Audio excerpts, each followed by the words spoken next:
اعوذ باللہ من الشیطان الرجیم بسم اللہ الرحمن الرحیم اللہم صل وسلم علی سیدنا و مولانا محمد وعلی سیدنا و مولانا محمد افضل صلواتک بعدد معلوماتک وبارک وسلم وصلی علیہ.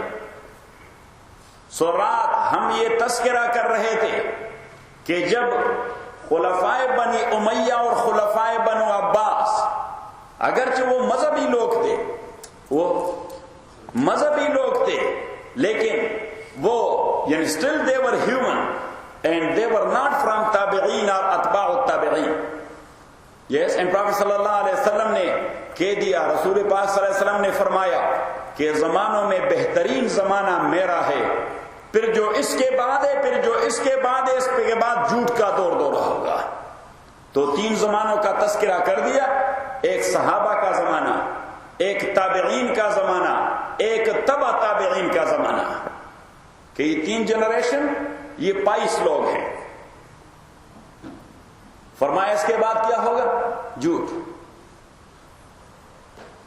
تو اب وہاں پہ حکمران ان مجتہدین سے اپنی مرضی کی کچھ فتوے حاصل کرنا چاہتے تھے, اور میں نے رات بتا دیا کہ انہوں نے جیل کو ترجیح دے دی, لیکن حکمرانوں کے مزاج پہ فتوے دینے نہیں. ان کے جنازے نکلے جیلوں سے, لیکن انہوں نے کہا نہیں, اٹ ول نیور ورک. صحیح. تو اب حکمرانوں نے کیا انہوں نے اپنے منمانی فتووں کے لیے کسی اور کو گروم کرنا چاہا. صحیح. لیکن یہ تو ایسا نہیں ہے, علم کوئی ایسی چیز نہیں کہ آپ کسی کو پروپیگیٹ کرتے رہیں گے تو وہ عالم بن جائے گا. صحیح ہے. مشکانس کے خود بھی بویت نہ کہ عطار بھی بویت.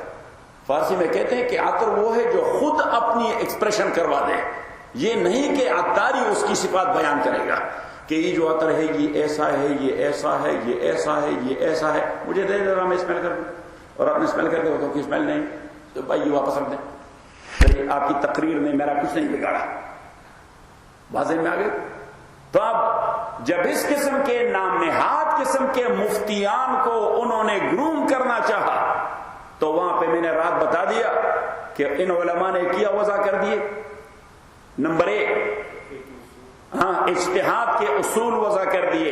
نمبر 2 مجتہد کے کوالٹیز وضع کر دیے کہ مجتہد کے کوالٹیز کیا ہوں گے, کون ہوگا اہل اجتہاد. تو یہ تو 2 باتیں ہو گئی.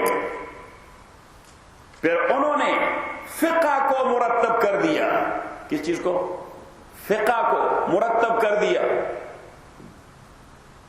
صحابہ کے زمانے سے لے کر تابعین کے زمانے تک مجتہدین نے جو کچھ اجتہادات کیے تھے وہ بھی جمع کر دیے.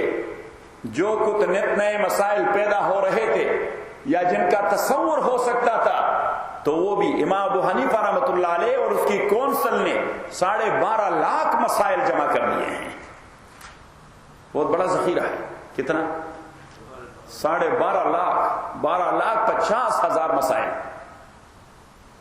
پھر میں نے رات یہ بات کہی تھی کہ مجتہدین تو اور بھی بہت سارے تھے, لیکن دنیا اسلام نے ان 4 کو قبول کر دیا, ورنہ باقی بھی رات میں نے آپ کو لسٹ دے دیا تھا, وہ کچھ فیو تھے, ورنہ 20 ہی ہوتے مجتہدین. لیکن ان 4 کی قبولیت کی 2 وجوہ ہیں. نمبر 1, رات میں نے کیا لے کو آیا تھا فاروق صاحب, دس ول ناٹ ورک. نمبر 1 کہ ان کو جو شاگرد ملے تو انہوں نے ان کے کام کو کمپائل کر دیا. نمبر 2 انہوں نے جو سلوشن دے دی وہ بڑی ریزنیبل اور اکارڈنگ ٹو سرکمسٹانسز, بڑی اپلیکیبل سلوشنز تھی. نمبر 3 آپ لوگ اپنے تحریر کو نہیں سمجھتے کہ یہ نہیں. تو نمبر 3 ان کے فالوورز مختلف خطوں میں حکمران بن گئے اور انہوں نے ان کے فقہ کو as law of the land implement کر دیا. تبھی ان چاروں کا مذہب دنیا میں پھیل گیا اور امت کا اجماع منعقد ہو گیا اس پہ کہ ان چار مذاہب سے نہیں نکلنا، ان چار مذاہب سے نہیں نکلنا۔ اب مفتی ان چار مذاہب سے نکلتا نہیں، وہ جب فتویٰ دیتا ہے تو عموماً تو اپنے امام کے تشریحات کی روشنی میں دے دیتا ہے۔ حنفی ہے تو حنفی فقہ کے مطابق فتویٰ دے دیتا ہے، شافعی ہے شافعی فقہ کے مطابق دے دیتا ہے، حنبلی ہے یا مالکی ہے، صحیح۔ ہمارے جیسے ماحول میں ہو یہاں، صحیح، تو یہاں تو کچھ لوگ حنفی ہیں، کچھ شافعی ہیں، کچھ حنبلی ہیں، کچھ مالکی ہیں۔ مجھ سے فتویٰ پوچھتے ہیں تو اگر پاکستانی، ہندوستانی، بنگلہ دیشی، افغانی، سینٹرل ایشیا کا ہو تو اس سے تو میں پوچھتا نہیں، بس حنفیت کے مطابق فتویٰ دے دیتا ہوں کہ یہ لوگ فالوورز ہیں کس کے؟ امام ابو حنیفہ کے رحمۃ اللہ علیہ۔ لیکن کوئی مسلمان انڈونیشیا اور ملیشیا سے ہو اور وہ مجھ سے پوچھ لیتا ہے تو اس کو اکارڈنگ ٹو امام شافعی فتویٰ دے دیتا ہوں کہ آپ کے مذہب میں یہ ہے، آپ اس کو فالو کریں، صحیح، کیونکہ انڈونیشین اور ملیشین وہ شافعی ہیں رحمہ اللہ۔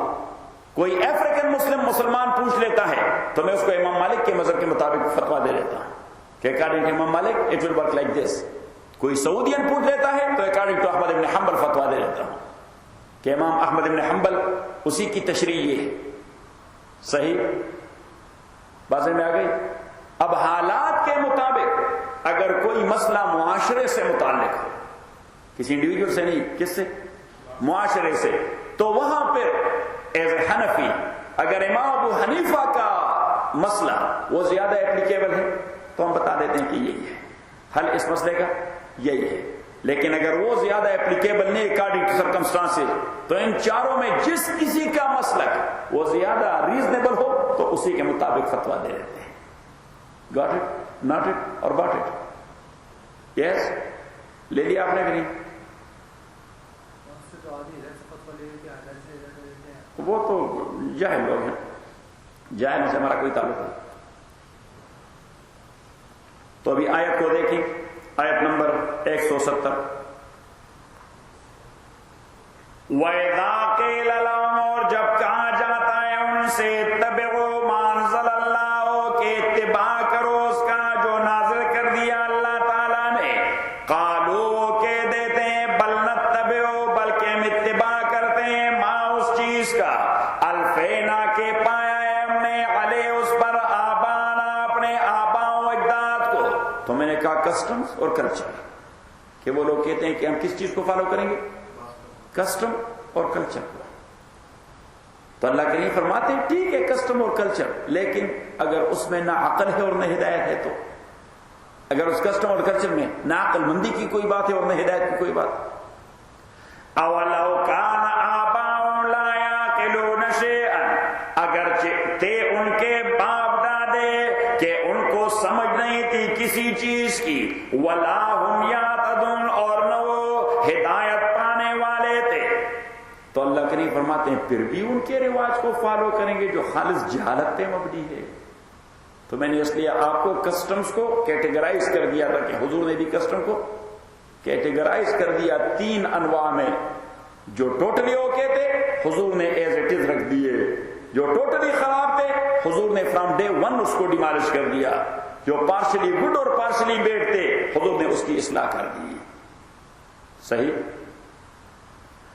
وَمَثَلُ الَّذِينَ كَفَرُوا، اور مثال ان لوگوں کی جو کافر ہو چکے ہیں، كَمَثَلِ الَّذِي، تو یہاں پہ ایک ہڈن ورڈ ہے، وَمَثَلُ دَاعِ الَّذِينَ كَفَرُوا، اور مثال اس بندے کی جو دعوت دے دیتا ہے ان لوگوں کو جو کافر ہو چکے ہیں۔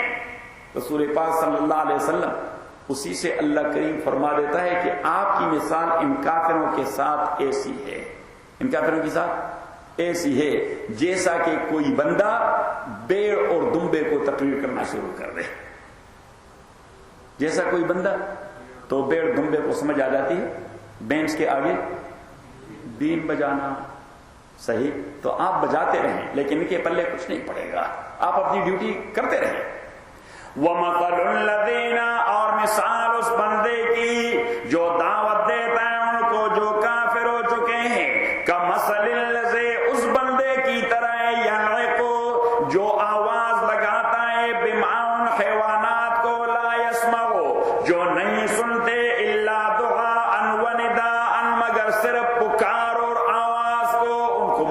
کی سمجھ نہیں آتی.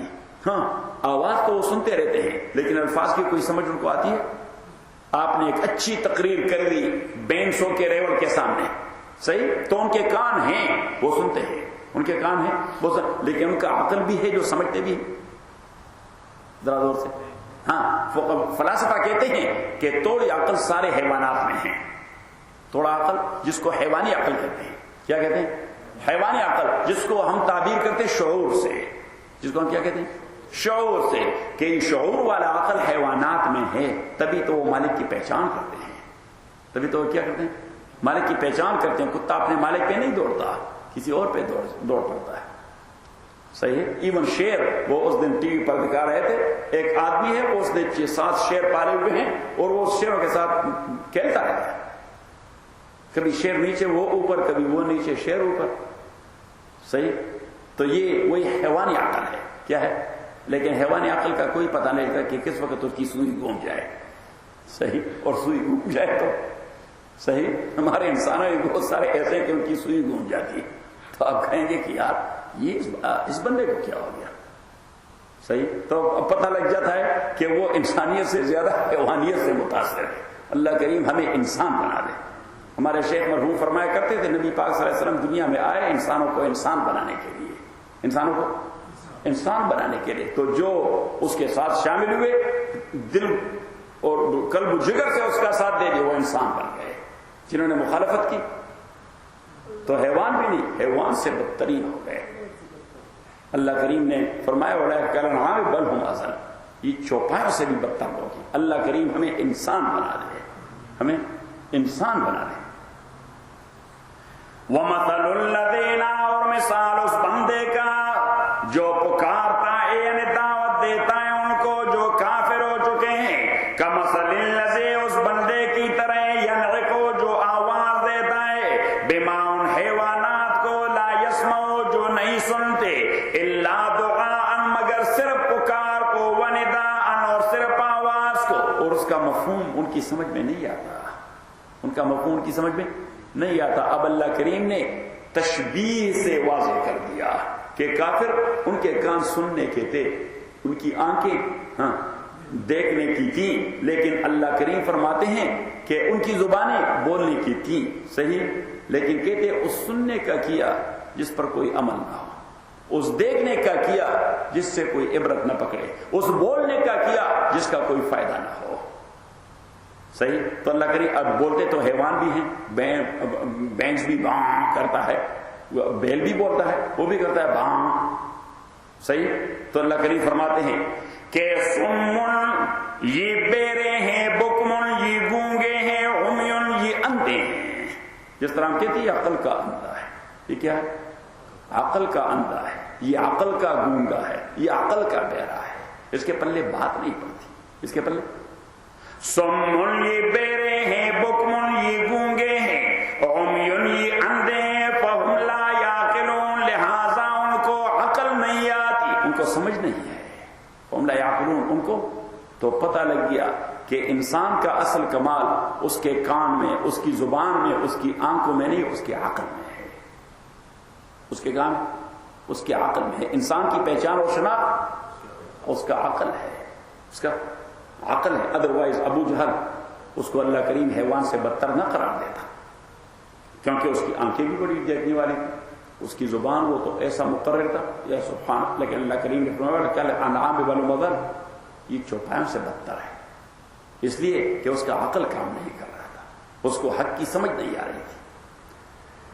یا ایھا الذین آمنوا، او وہ لوگوں جو ایمان لا چکے ہیں، کلوا من طیبات ما رزقناکم، کھائیو ان پاکیزہ چیزوں سے جو ہم نے آپ کو دے دیا ہے، واشکروا للہ اور شکر کرو اللہ تعالیٰ کے، ان کنتم ایاہ تعبدون، اگر آپ لوگ ایاہ تعبدون صرف اللہ تعالیٰ کی بندگی اور عبادت کرتے رہتے ہیں. تو یہ آیت، یہ تائید ہے آیت نمبر 168 کی. آپ آیت نمبر 168 پہ واپس جائیں، اس سے پہلے جو گزر گیا 2-3 آیتیں پہلے،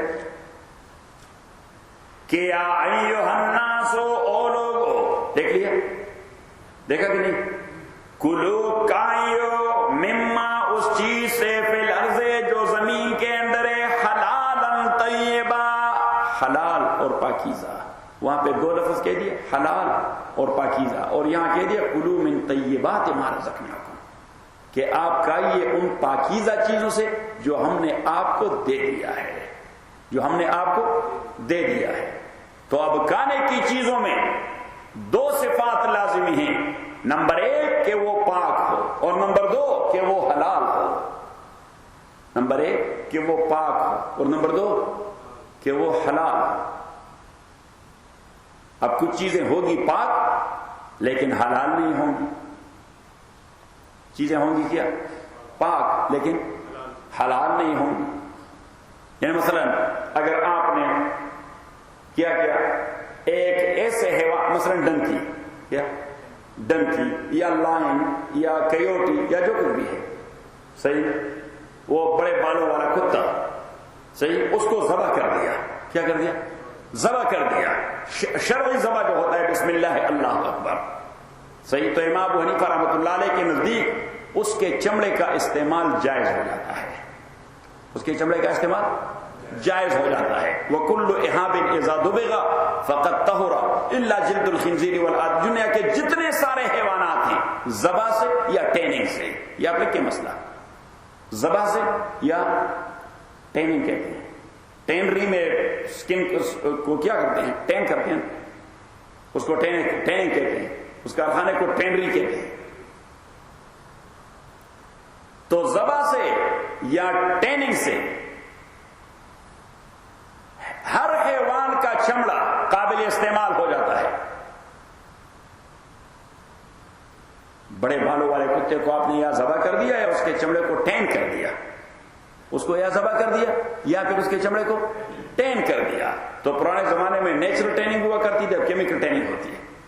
صحیح. پرانے زمانے میں ہاں تشمیش و تطریب، نمک اور مٹی ملا کے بار بار اس پہ لگاتے تھے، پھر دھوتے تھے، پھر لگاتے تھے، پھر صحیح. ابھی بھی دیہات میں ٹیننگ کا وہی طریقہ ہوتا ہے.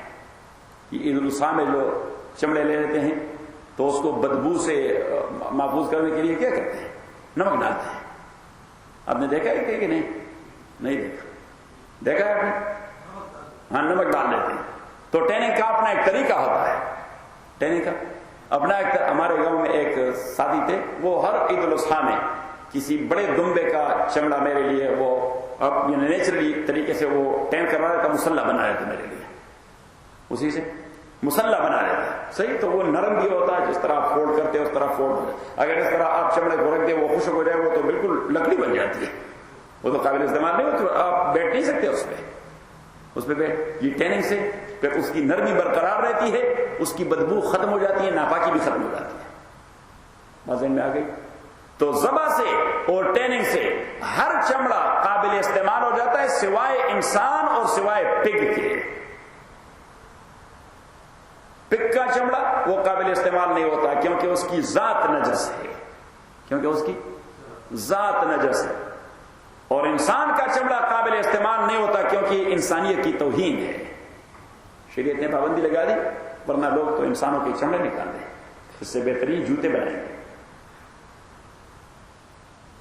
تو میں نے وہاں تفصیل بتائی تھی حلال اور پاکیزہ کی، کہ زمین سے جو بھی چیز اگتا ہے، زمین سے جو بھی چیز ہو، اگر وہ پوائزنس نہیں، اگر وہ پوائزنس نہیں تو آپ کھائیں. چاہے وہ گراس ہے، گرین ہے، فروٹ ہے، ویجیٹیبل ہے، جو کچھ بھی ہے.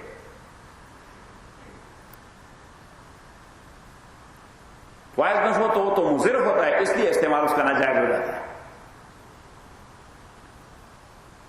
یعنی کچھ پودے ایسے ہوتے ہیں کہ آپ نے اگر اس کا ایک پتا کھا لیا وہ ایڈورس کنڈیشن پہ آپ کو لے جاتے ہیں. تو 4 چیزیں میں نے بتا دی، گراس ہو، گرین ہو، گراس ہو، گرین ہو، فروٹ ہو، ویجیٹیبل ہو. تو لیف بھی گرین ہی میں آ جاتا ہے، وہ گراس ہی میں آ جاتا ہے.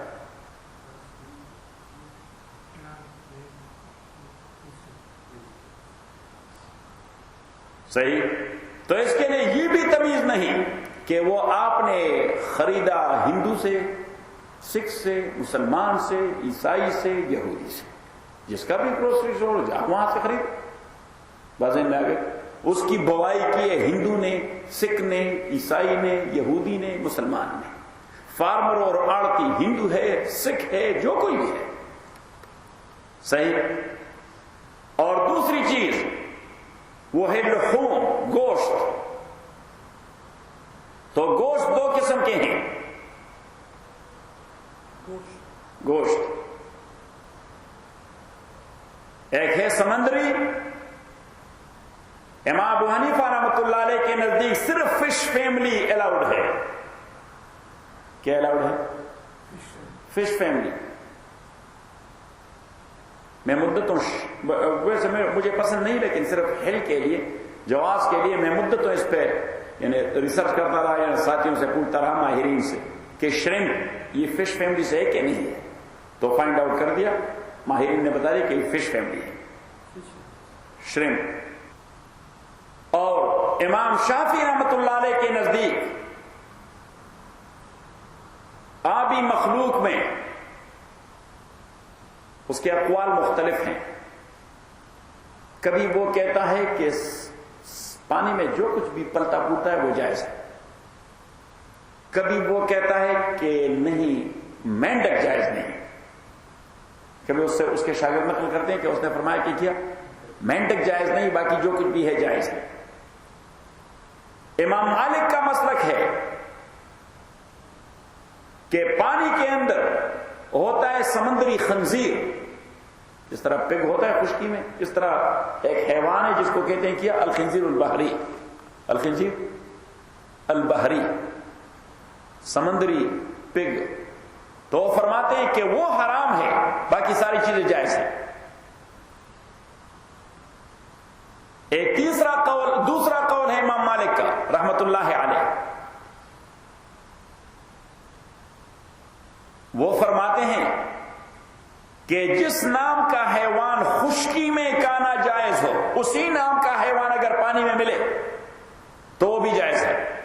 تو امام مالک کے نزدیک گھوڑے کا گوشت جائز ہے، گھوڑے کا گوشت جائز ہے۔ تو اس طرح سمندری گھوڑے کا گوشت بھی جائز ہے۔ ایک ہوتا ہے آبی گھوڑا، دیکھ لیا کہ نہیں، سمندری گھوڑا۔ ایک وہ ہپو جس کو کہتے ہیں، وہ ہوتا ہے سمندری بینس۔ یہ ہپو کیا ہوتا ہے؟ تو خشکی کے بینس کا گوشت کھانا جائز ہے، سمندری بینس کا گوشت کھانا بھی جائز ہے۔ اچھا کام یہ ہمارے امام والا ہے، اس نے کہا جو فش فیملی ہے دیٹس اوکے، ادروائز ناٹ، کیونکہ باقی چیزیں وہ تو یہ جھینگا تو جھینگا، وہ جو جھینگا سے بڑا ہوتا ہے پانی میں، وہ کیا کہتے ہیں اس کو، کیکڑا، کیکڑا، اس کو تو آپ نظر سے بھی دیکھیں آپ کی طبیعت نفرت کرے، تو پتہ نہیں کھاتے کیسے ہیں۔ ہاں کریب نہیں جائز ہے، کرائیت جائز کوئی نہیں۔ اب خشکی میں دو قسم کے جانور ہیں، ایک تو ایٹیبل نہیں ہیں، جس طرح کتا، بلی، کیوٹی، لائن، شیر، تو وہ تو ایک جانب رکھے۔ جو کھائے جانے والے ہیں وہ دو قسم کے ہیں، ایک کو کہتے ہیں پالتو اور دوسرے کو کہتے ہیں وحشی۔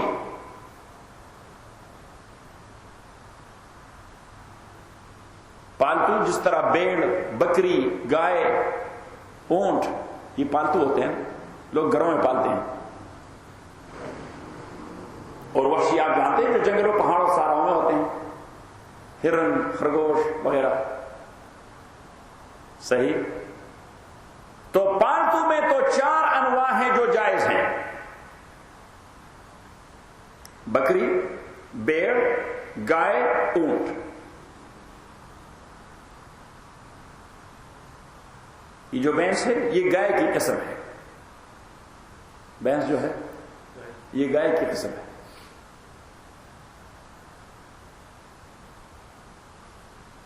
عربی میں اس کو جاموس کہتے ہیں، گائے کو بقر کہتے ہیں اور اس کو جاموس کہتے ہیں۔ امام ابو حنیفہ رحمۃ اللہ نے تصریح کی ہے والجاموس نوع من البقر کہ بینس یہ گائے کی ایک قسم ہے.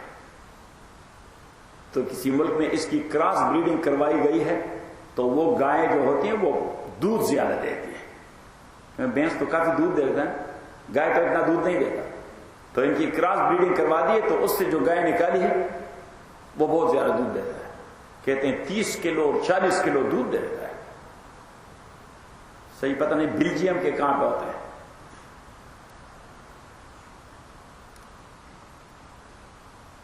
بازے میں آ گئی. تو اب یہ جو پالتو جانور ہوتے ہیں ان میں ہوتا ہے ذبح اختیاری. ذبح اختیاری.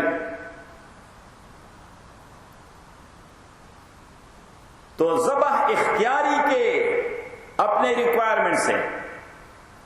نمبر 1 کہ ذبح کرنے والا مسلمان, یہودی یا عیسائی ہو. مسلمان, یہودی یا عیسائی ہو.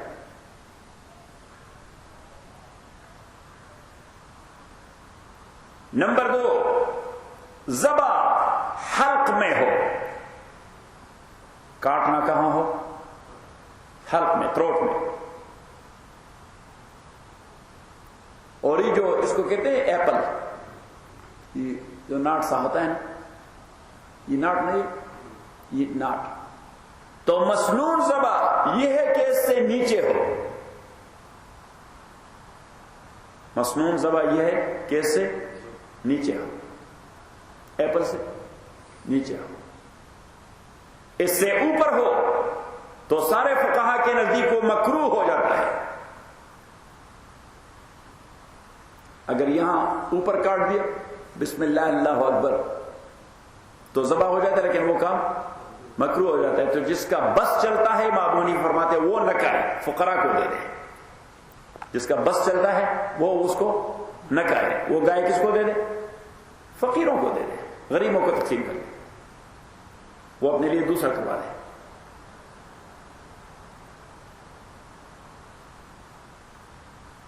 اور تیسری شرط کہ ذبح کرتے وقت اللہ کی عظمت کا ذکر کر دے. عظمت کا معنی گریٹنس, اللہ کی عظمت کا ذکر کر دے. اب اگر کسی نے انگریزی میں کہہ دیا ذبح کرتے وقت اللہ از دا گریٹ, کیا کہہ دیا؟ اللہ از دا گریٹ, اور یا مسلمان ہے یا یہودی ہے عیسائی ہے, ڈن, ذبح ہو گیا. صحیح. اردو میں کہہ دیا اللہ بہت بڑا ہے, صحیح, اللہ, اور کاٹ دیا ذبح از ڈن. لیکن اگر کسی نے یہ کہہ دیا ذبح کرتے وقت اللہ بڑا مہربان ہے, پھر وہ حرام ہو جاتا ہے. آپ لکھتے ہیں کہ اللہ بڑا مہربان ہے, آپ اس کا گلا کاٹ دیتے ہیں اور اللہ کی مہربانی کا تذکرہ کرتے ہیں. صحیح, ڈزنٹ میک سینس. اس کی حکمت بتا دیتا ہوں کہ اللہ کی عظمت اور کبریا کا ذکر کیوں کر رہا ہے. تو آپ لکھیں کہ انسان بھی حیوانوں کی ایک نوع ہے. ہم کیا ہیں؟ حیوان ہیں. انسان بھی حیوانوں کی ایک نوع ہے. اب حیوانوں کی ایک نوع کے لیے دوسرے حیوانوں کا کایا جانا اللہ کے حکم سے جائز ہو گیا. صحیح, اللہ نے ان کو ہمارے لیے سبجوگیٹ کروا دیا. ادروائز اگر آپ باڈی اسٹرکچر کو دیکھیں, صحیح, تو سارے کے سارے گرینیڈا ہلز والے اور سارے کے سارے نارتھ رج والے اور سارے کے سارے چیٹسورتھ والے جمع ہو جائیں, صحیح, تو اسٹرکچر وائز یہ کسی ہاتھی کو کنٹرول کر سکتے ہیں؟ وہ ہاتھی ساروں کا بیڑا غرق کر دیا صرف سونڈ سے. بس وہ سونڈ مارتا رہے, پتہ نہیں کہ 1 گھنٹے میں کتنے لوگوں کو ہلاک کر دے گا. لیکن اللہ کریم نے ان سارے حیوانات کو اپنے مضبوط اسٹرکچر کے, اور یہی وجہ ہے, کتا آپ جانتے ہیں, ایک کتا ہوتا ہے اس کو ہمارے علاقے میں پتی کہتے ہیں, وہ سفید سا ہوتا ہے, اتنا بلی جیسا ہوتا ہے, چھوٹا سا, صحیح طرح سے دیکھ لیا ہے, صحیح. اب اتنے بڑے بڑے کتے بھی اللہ کریم نے انسان کے تابع کر دیے ہیں. بل ڈاگ, بل جیسا ہوتا ہے, لیکن مالک اسے کہتے ہیں بیٹھ، تو بیٹھ جاتا ہے، اس طرح کر لیتا ہے، سبجوگیٹڈ ٹو ہیومن بینگ۔ لیکن وہ چھوٹا سا پپی کتا اگر اللہ کنٹرول سے نکال دے اور اس کو دیوانہ بنا دے تو سوائے گولی کا کوئی دوسرا علاج ہے؟ صحیح، وہ اتنا چھوٹا سا ہے، اس کا اپنا مالک بھی کبھی قریب نہیں جائے گا کہ یہ حملہ کرے گا، اور حملہ کرے چاہے اس کے لعاب لگ جائے تھوڑے سے اسکریچ کی وجہ سے، یا اس کا پنجہ لگ جائے تو ریبیز ہو جاتے ہیں۔ کیا ہو جاتا ہے؟ یہ اللہ کریم دکھا دیتا ہے کہ میں کنٹرول سے نکال دوں تو سوائے گولی کا آپ کے پاس اور کوئی علاج ہے نہیں۔ صحیح، تو آپ لوگ کیوں شکر گزار نہیں ہوتے کہ میں نے یہ سارے حیوانات کو، اس پتی کو جب میں کنٹرول سے نکال دیتا ہوں، آپ گولی کے بغیر کوئی علاج نہیں کر سکتے۔ چھوٹا سا کتا ہے، تو یہ بڑے بڑے اونٹ اور لائن اور ہاتھی اور پتہ نہیں کیا آپ لوگوں نے کنٹرول کیے ہوئے ہیں، آپ لوگوں نے کنٹرول کیے ہیں۔ وَسَخَّرَ لَكُم مَّا فِي السَّمَاوَاتِ وَالْأَرْضِ، اللہ کریم فرماتے ہیں میں نے آپ کے کنٹرول میں ڈال دیا ہے۔ صحیح، ادروائز تو آپ حیوان وہ حیوان، آپ چھوٹے سے وہ ہٹے کٹے، آپ چھوٹے سے حیوان ہیں اور وہ بڑے مضبوط اور قوت والے ہیں، لیکن آپ ان کو سبجیکٹ کرواتے ہیں، وہ آپ کو نہیں۔ آپ ان کو کاتے رہتے ہیں، وہ آپ کو نہیں۔ بیل کو ہم کاتے ہیں یا بیل ہمیں کھاتا ہے؟ کہیں آپ نے دیکھا ہوگا کہ کسی نے کہا کہ بیل نے آدمی کو کھا لیا؟ یہ تو ہو سکتا ہے کہ سینگ مارا، لیکن یہ بھی ہو سکتا ہے کہ بیل نے آدمی کو ذبح کر دیا اور پھر اس پہ تکے بنا دیے اور شیش کباب بھی بنا دیا اور کھا لیا، ایسا ہو سکتا ہے؟ تو اب جب اللہ نے اس حیوان کے لیے ان حیوانات کو کھائے جانے کے قابل بنا دیا تو اس نے اس کو کھایا جانا ہے اللہ کے نام پہ۔ اس نے کھایا جانا ہے کس کے؟ اللہ کے، کہ اللہ کی عظمت ہے جو میں آپ کی گوشت کو کھا لیتا ہوں، تو اس لیے ذبح کے وقت اللہ کے کبریا کا ذکر یہ لازمی ہے۔ اور چاروں ائمہ کا مسلک ہے کہ اگر قصدن کسی نے اللہ کا ذکر نہیں کیا تو وہ حیوان حرام ہو جاتا ہے، وہ حیوان حرام ہو جاتا ہے۔ اور سہون کسی سے کوئی بھول گیا، ذبح کرتے وقت بھول گیا تو چاروں ائمہ کے نزدیک جائز ہے۔ بھول گیا وہ اللہ اکبر کہنا تو پھر چاروں ائمہ کے نزدیک جائز ہے۔ تیسری بات یہ آپ لکھیں کہ اب جہاں پہ مسلم اکثریت کا علاقہ ہو اور مسلم کلچر ڈومیننٹ ہو، مسلم اکثریت علاقہ ہو اور مسلم کلچر ڈومیننٹ ہو، تو وہاں اگر بوچر عیسائی بھی ہو تو ایک ہے طبیعت کی بات کہ میرا طبیعت نہیں کرتا کہ اس عیسائی سے گوشت خریدوں، تو طبیعت کو آپ کی طبیعت کو بینز بھی پسند نہیں ہوں گے تو ہم حرام تو نہیں قرار دے سکتے۔ اگر آپ کا طبیعت بینز کو نہیں کھانا پسند کرتا تو کیا ہم کہیں گے بینز حرام؟ طبیعت کی بات الگ ہے، شریعت کی بات یہ ہے کہ اگر کلچر مسلمانوں کا ڈومیننٹ ہے تو بوچر اگر عیسائی بھی ہے تو آپ گوشت لے لیں اور کھایا کریں، گوشت لے لیں اور کھایا کریں۔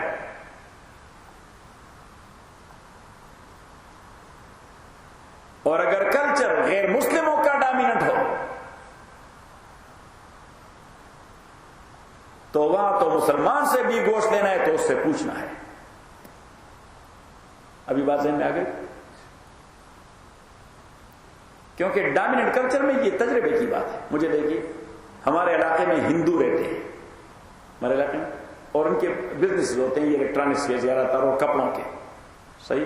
ابھی تو وہ بزنس ذرا گڑبڑ ہو گیا، وہ رشیا جب تک انٹیکٹ تھا تو وہاں سے یہ الیکٹرانکس، کیونکہ رشیا تو ہمارے ساتھ بارڈر لگتا ہے، تو وہاں سے یہ الیکٹرانکس اسمگل ہوتے تھے اور ہمارے علاقے میں آ جاتے تھے، تو دور دراز سے پنجاب تک لوگ آتے تھے اور وہاں ہمارے علاقے میں یہ الیکٹرانکس، کیونکہ جو مین جیپنیز فریج اور فریزر اور ٹی وی اور یہ ساری چیزیں یہ اگر اس زمانے میں ملتی تھی 12-14 ہزار روپے کی تو رشین ملتا تھا 3,000 کا فریج، 2800 کا، 2500 کا، اس طرح ٹی وی 1200 کا، 1300 کا، جبکہ جاپانی ٹی وی 7-8 ہزار کا ملتا تھا۔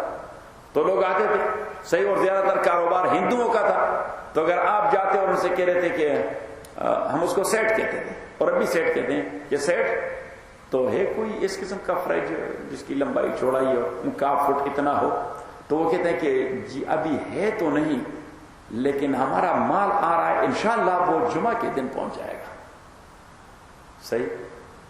تو اگر کوئی آدمی واقف نہ ہوتا کہ یہ ہندو ہے اور انشاءاللہ کہتا رہتا ہے بات کے ساتھ، تو سمجھتا تھا کہ یہ تو ابھی تبلیغ سے چلے سے واپس آیا، کیونکہ انشاءاللہ کہتا ہے. آپ ان سے پوچھتے کہ اچھا تو دکانداری الحمدللہ اللہ کی مہربانی ہے بڑا اچھا چلتا رہتا ہے، بعد میں آپ کو پتہ چلتا ہے بندہ تو ہندو ہے. اب یہ الحمدللہ کیوں کہتا ہے، سبحان اللہ کیوں کہتا ہے، سبحان اللہ عامر آپ نے تو اچھے کپڑے پہنے ہوئے ہیں، بعد میں پتہ لگتا ہے تو ہندو ہے سبحان اللہ کہتا ہے. اس لیے کہ کلچر ڈومیننٹ مسلمانوں کا ہے. صحیح. جس طرح ہمارے بچے الحمدللہ ہیں تو مسلمان ہیں، تو مسلمان، لیکن ان کے سارے ٹرمینالوجیز وہ مسلمانوں والے ہیں. ہائے بائے، کیونکہ ڈومیننٹ کلچر میں آپ ان کو وہ تو شکلکار تو نہیں بنا سکتے. نہ لے یا نہ لے، ہاں بسم اللہ. لیکن یہاں پہ مسلمان بھی فروغ کرے تو آپ کو پوچھنا لازم ہے، اور یہی وجہ ہے. آپ لکھیں ایک آیت اور ایک حدیث کہ اصحاب کہف جب 309 سال بعد اٹھ گئے، کتنے سال بعد؟ 309 سال قمری تھے اور 300 سال شمسی تھے، کیونکہ شمسی یعنی سولر 33 ایئرز، وہ قمری 34 بن جاتے ہیں. سولر ایئر جب 33 ہوتے ہیں تو لونر وہ کتنے ہو جاتے ہیں بتائیں نا. سولر جب 33 ہوتے ہیں تو لونر 36 ہوتے ہیں. تو ہر 100 سالوں میں 3 سالوں کا اضافہ ہو جاتا ہے. ہر 100 سالوں میں 3 سالوں کا، تو 300 سالوں میں 9 سالوں کا اضافہ ہو گیا. اس لیے اللہ کریم نے فرمایا وَلَبِثُوا فِي كَهْفِهِمْ 300 سِنِينَ، انہوں نے وقت گزارا اپنے غار میں 300 سال، وَازْدَادُوا تِسْعًا، اور انکریز کر گئے 9 اور لیونر کیلنڈر کے حساب سے. یہ شمسی حساب پہ 300 سال تھے اور قمری حساب پر 309. تو اللہ کریم نے فرمایا کہ وہ جب اٹھ گئے تو ابھی ان کو بھوک لگ گئی. 309 سال میں ان کو کوئی بھوک نہیں لگی تھی. 309 سالوں میں ان کو کوئی بھوک نہیں لگی تھی. کوئی آدمی وہ بے ہوش ہو جائے تو بے ہوشی میں پڑا رہتا ہے، اس کو کوئی بھوک نہیں لگتی.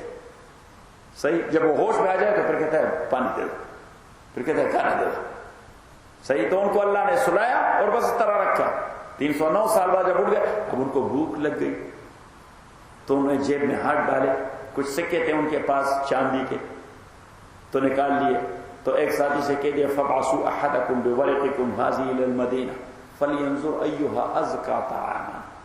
ایک بندہ قریب والے بازار میں چلا جائے، یہ سکے لے لیں، لیکن وہاں خوب سوچ سمجھ کر ٹٹولیں کہ کون حلال فروخت کرتا ہے. فَلْيَنظُرْ أَيُّهَا أَزْكَىٰ طَعَامًا، کون حلال فروخت کرتا ہے. صحیح. تو امام ابو حنیفہ رحمۃ اللہ علیہ فرماتے ہیں چونکہ جس وقت 309 سال پہلے وہ آ رہے تھے تو اس علاقے میں کفر کا غلبہ تھا. اس علاقے میں کیا کفر کا غلبہ تھا، ڈومیننٹ کلچر کافرانہ تھا. اس لیے انہوں نے کہا کہ وہ دیکھیں کہ کون حلال فروخت کرتا ہے. تو اٹ مینس کہ کہاں جہاں پہ کلچر ڈومیننٹ غیر مسلموں کا ہے وہاں آپ نے فائنڈ آؤٹ کرنا ہے کہ حلال ہے کہ نہیں. صحیح. لیکن جہاں پہ مسلم کلچر ڈومیننٹ ہے، تو امام بخاری کی حدیث کہ ایک صحابی نے حضور علیہ الصلوۃ والسلام سے پوچھا کہ اللہ کے نبی مدینے کے بازار میں یہ فلاں عیسائی جو قصاب ہے تو عیسائی لیکن کیا ہے، ہم قصاب کہتے ہیں، آپ کیا کہتے ہیں قصاب. یہ جو قصاب ہے پتہ نہیں کہ وہ ذبح کرتے وقت اللہ کا نام لیتا ہے کہ نہیں لیتا. حضور سے پوچھا کہ پتہ نہیں کہ وہ ذبح کرتے وقت اللہ کا نام لیتا ہے کہ نہیں لیتا. یہ اس صحابی کا خدشہ تھا، اس کے ذہن میں آ گیا تو اس سے میں گوشت لے لوں. تو حضور علیہ الصلوۃ والسلام نے فرمایا آپ اس سے گوشت لے لیں، پکائیں بھی اور آپ خود کلمہ پڑھ لیں بسم اللہ الرحمن الرحیم. صحیح. یہ صرف اس کے خدشے کو ذہن سے نکالنا تھا. ورنہ میں نے کہا کہ 1300 سال 1400 سال بعد ہمارے علاقے میں ہم جیسے کمزور مسلمانوں کے کلچر میں ہمارے زمانے کے ناٹی قسم کے ہندو وہ انشاءاللہ اور سبحان اللہ اور الحمدللہ کہہ دیتے ہیں. صحیح, وہ آپ کے ساتھ سامان اٹھاتے ہیں, کہتے ہیں ارے جی بسم اللہ. وہ ہندو کہتا ہے ارے جی ہاں کیا کہتے ہیں بسم اللہ. صحیح, وہ ہمارے ساتھ عزیزداری بھی کرتے ہیں, وہ فاتح کے لیے آ جاتے ہیں, کیونکہ عزیزداری ہوتی ہے, فاتح کے لیے آ جاتے ہیں تو ہاتھ بھی اٹھا لیتے ہیں ہماری طرح. اللہ تعالیٰ بابا کی مغفرت نصیب فرمائے, بڑے اچھے آدمی تھے, ہمارے ساتھ بڑے اچھے تعلقات تھے, اللہ کرے اس کو بہترین جنت دے دیں. شیخ صاحب چلتے ہیں جی چلتے ہیں. تو یہ کیوں, ان کے مذہب میں تو یہ تصور نہیں ہے, کیونکہ کلچر مسلمانوں کا ڈائمنڈ ہے. تو حضور علیہ الصلوۃ والسلام کے سامنے جب صحابی نے بات کی, حضور نے اس کے خدشہ نکالنے کے لیے کیا کہا, آپ بسم اللہ پڑھے کھائیں. وہ تو جائز ہے نا, اس لیے کہ وہ منگلنگ کرتے ہیں نا, منگلنگ کرتے ہیں, منگلنگ ان اے سینس کہ ان سے سب سے پہلے تو کہہ رہے کہ ہاں تو ذبح ہوتا ہی نہیں, کہ کلمہ کا مسئلہ تو ثانوی ہے, پہلے تو یہ فائنڈ آؤٹ کر لیں کہ عیسائی ذبح کرتے ہیں. آپ بتائیں ذبح کر دیں, تو آپ انہیں کہہ دیں کہ بسم اللہ کا مسئلہ تو ثانوی ہے, پہلے تو ذبح کا مسئلہ کر دو. تو انشاءاللہ مزید آپ کا ایک درس باقی رہ گیا, انشاءاللہ ٹیوزڈے کو. صحیح, کیونکہ وینسڈے میں کہیں جاؤں گا, پھر نیکسٹ ویک تو ہمارا جانا ہوگا. الحمدللہ رب العالمین والصلاۃ والسلام علی اشرف الانبیاء والمرسلین محمد و آلہ و اصحابہ اجمعین. اللهم ربنا احسن عاقبتنا فی الامور کلها واجرنا من خزي الدنیا وعذاب الاخرہ.